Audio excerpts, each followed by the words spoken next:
Dear students, today we are discussing about electric potential. The electric potential is defined as the work done to carrying a charge from infinity to a point. It is electric potential. Work done upon charge. The unit of electric potential, the unit of work is joule and charge is coulomb. It is also known as volt. It is the SI unit and the CGS unit is stat volt. 1 volt equal to 1 by 300 stat volt. It is the electric potential.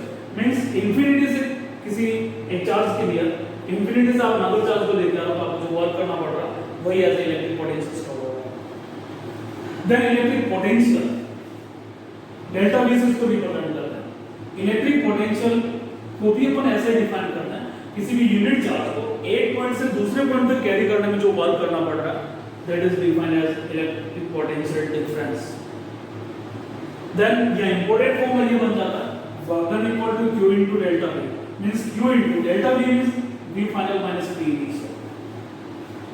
Electric potential and potential difference में difference यही है कि potential में तो infinity से carry करना होता है और potential difference में one point to another point carry करना होता है. Clear? ये potential और potential difference. Now the relation between electric potential and electric field intensity. We know the potential is defined as work done upon charge. अपन अच्छे से जानते हैं work done का फॉर्मूला क्या होता है integration F dot dr upon charge हो जाएगा और F equal to Q into E होगा. फोर्स और इलेक्ट्रिक इंटरेक्शन रिलेशन ऑलरेडी अपन डिस्कस कर चुके हैं.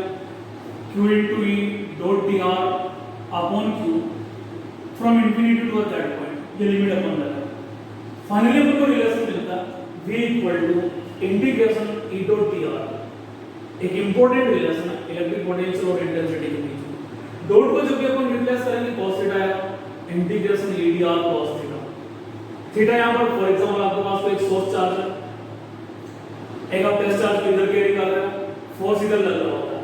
इन दोनों के बीच एंगल कितना होगा 180 degree. Because here theta equal to 180 degree and we know the cos 180 is -1. So V equal to minus integration area from infinity to that point. It is the most important relation between electric potential and electric field intensity. If there is a uniform field, for uniform field और integration करने की जरूरत नहीं है, direct multiply करके V equal to E into T होता है. Then देखिएगा इलेक्ट्रिक फील्ड इंटेंसिटी के इंटीग्रेशन से पोटेंशियल मिल रहा है. पोटेंशियल को अपन डिफरेंशिएट करेंगे तो इलेक्ट्रिक फील्ड इंटेंसिटी मिल जाएगा. Means E equal to minus dV over dr because ये वेक्टर क्वांटिटी होती है यूनिट वेक्टर से मल्टीप्लाई करता है. These are the relation between electric potential and electric field intensity. अगर आपने डॉट लगा रखा वेक्टर फॉर्म में लिखा हुआ है तो यहाँ पर नेगेटिव साइन नहीं आएगा. आपने डॉट को रिप्लेस कर दिया तो नेगेटिव साइन आएगा. क्लियर? नाउ देखिए electric field intensity due to a point charge. इसी रिलेशन के बेस पर अपन एक पॉइंट चार्ज का इलेक्ट्रिक पोटेंशियल फाइंड करते हैं. इसी रिलेशन की अपन हेल्प लेंगे. फॉर एग्जांपल अपने पास एक पॉइंट चार्ज है, अपन को पोटेंशियल r डिस्टेंस पर फाइंड करना है तो एक इंफिनिटी से टेस्ट चार्ज को अपन यहां तक लेके आएंगे. We know the relation minus integration E dr होता है from infinity to that point.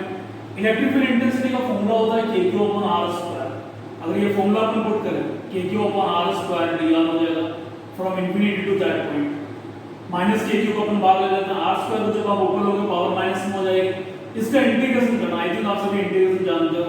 Minus के क्यू एज इट इज होगा पावर 1 इंक्रीज होगी और इंक्रीज पावर अपॉन में आएगी.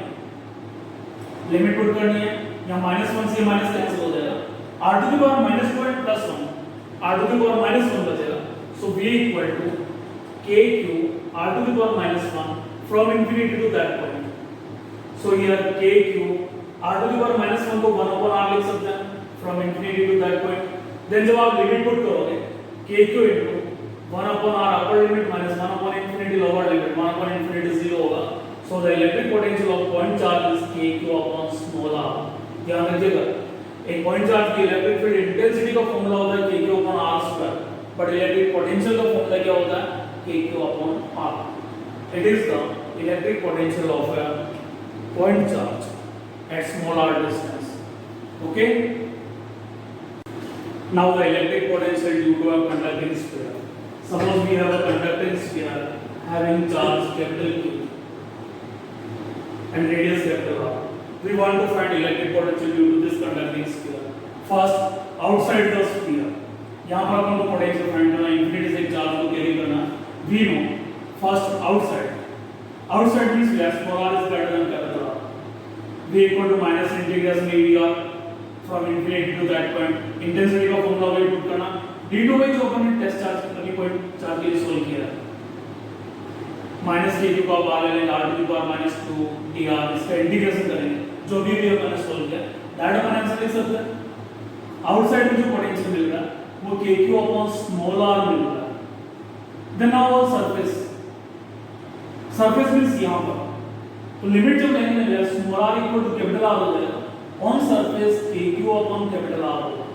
नाउ इनसाइड जब अपन को इनसाइड में फाइंड करना है समझिएगा v equal to minus integration e dot dr minus integration e dot dr because एक बार चार्ज को इंफिनिटी से सरफेस तक जाना पड़ेगा देन सरफेस से इनसाइड में कैरी करना पड़ेगा. जो टोटल वर्क होगा वो इनसाइड में पोटेंशियल को रिप्रेजेंट करेगा. Infinity to surface and surface to inside. We know the intensity inside the conducting sphere is always zero. So the potential inside the conducting sphere is equivalent to the potential on surface. Because minus integration EdR infinity to surface का meaning क्या होगा? Potential on surface होगा. तो inside में यानी कि centre से लेकर surface तक potential सेम रहेगा. ये रीजन है जब अपन ग्राफ ड्रॉ करते हैं potential और distance के बीच. यहाँ small r equal to capital R हो गया, ये सेंटर हो गया. Centre to surface potential constant रहता है. देन जैसे डिस्टेंस इंक्रीज होगी पोटेंशियल डिक्रीज होगा. Clear? It is the potential due to conducting sphere. Outside kq upon r, surface kq upon capital R, inside में किसी पॉइंट पर kq upon capital R. Centre पर intensity 0 होती है but potential कभी भी 0 नहीं होती. क्लियर?